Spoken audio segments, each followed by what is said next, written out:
In this video, we have to create article cards. So earlier we were just creating one individual card, but now we will use the data given here to create multiple cards using JSX.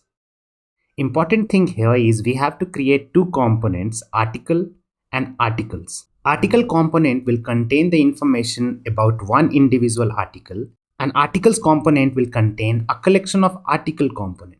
So if we take a look at the UI, you can see it looks very similar to how it was in previous exercise. We just have to create three component. So let's go ahead and start working on it. So first thing I'll do is I'll copy this data from here and we'll put it inside our index.html file.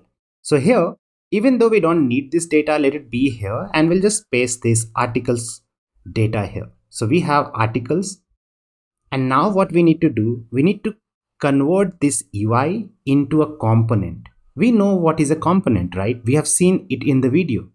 A component is a function. So I'll just say a component is a function that can return React element or JSX.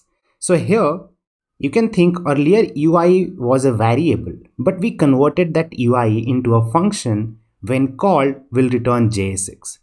So if you just remove this part, UI is a variable, and if you just put it back, UI becomes a component.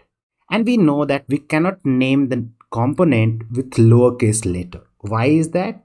Is because all the elements of HTML starts with lowercase. So React needs to understand the difference between whether it is a HTML element like div, p, input, or it is a component. So whenever you name a component, you should always name it with uppercase. So we can just say this is a card component, or to be specific, you can say this is an article component. And I don't like defining an arrow function whenever you're defining a component. So better way to go about it would be just to create a normal function. So we have this function that doesn't accept any parameter, and what it does, it returns JSX from here, or to be specific, it returns React elements. So here we can just say return. So component is a function that returns React element or JSX. So now we have article component, and whenever you call this component, you will see this UI here. So you want to see how it looks like. So instead of UI, you will just say go ahead and call this article component. Refresh it, and here you will see the same thing that you were seeing earlier, right?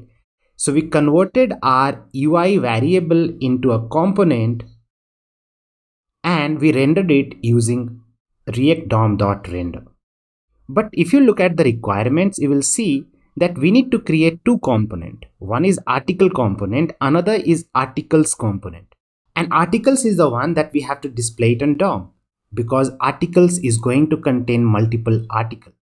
So let's go ahead and create another component. So here we'll say function articles, and an articles is a component that returns React element or JSX.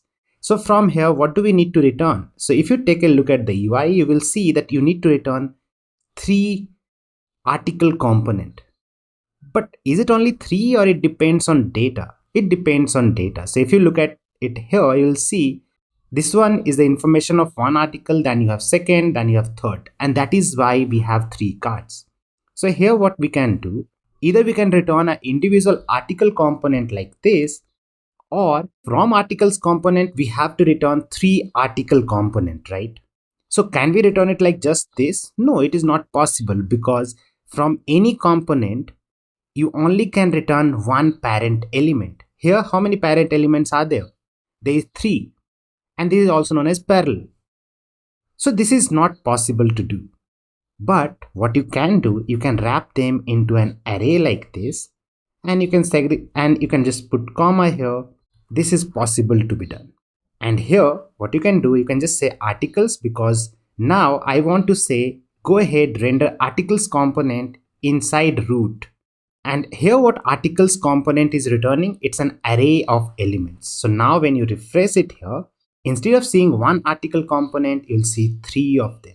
But is the information changing? Not, right? So what we can do? So rather than creating a hard-coded article component like this, what we are going to do, We are going to create array like this, but this time we will be using data.map. So data is coming from here and the name of that variable is articles. So here, instead of just returning an array, we'll say articles.map because map returns same size of array, right? Important thing to understand is you can only return an element or an array of elements. And that is the reason we use map. You will never see anybody using for each because for each returns undefined, but map returns same size of array. And any component or React DOM.render can return an array or elements, both the things. So here I'll get access to article. And for each article, what do we need? We need to return an article component. So you can say this is the article. But important thing is each article here is going to be different information, right? That is the reason we have three different information for three different articles. So what we can do here is we can just pass this information as a prop or properties to article component. And the way you can do that is you can just say article info is coming from article. And now when you refresh it, nothing will change because here everything is hard coded. So here what we are doing is we are mapping over articles. We are getting access to individual article and we are sending that article information as a key of article info, and that is what it is getting. So what if I want to get access to that? You can get access to that by saying props. And here you can say console.log props. So let's take a look at what are these props. We'll refresh it here. And what we can see is we are getting 3 console log. Why? Because article component is called 3 times. Why it is called 3 times is because we have 3 different information for 3 different articles. If you just add one extra information like this and you refresh it, you'll see you'll get 4 console log. But we don't need it. In future, maybe you can, but right now we don't. So I'll delete this, refresh it, and let's look at the log message. So the log message is an object and inside that we have the key article info. Where is it coming from? So this is what we are sending, article info. So it became article info and that has all the information. So now what we can do, we can replace this card info with props.article info and it will start working, right? So let's just select all of it and replace it with props because props is an object and that contains information article info. And it has property like date, image URL, category, title, subtitle, description, comments, etc. So now we'll go ahead, refresh it, and what we can see here, we can see all these are different articles with different information. Here it is photos, date is 26th Jan, here it is 16th Jan and it is social network. Here it is future and it has different images. And it also has different comments like 17, 43 and 67. So in this way, what we did is we created 2 components. One is articles component and another is article component. Article component is responsible for getting some information and based on that, it is responsible for creating UI.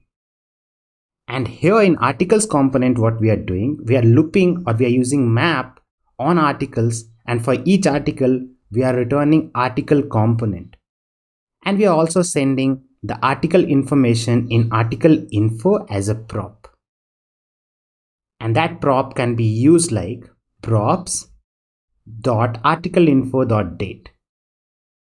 Because every component always sends a special object props that can be used for getting information from there. So in this way, we completed this exercise.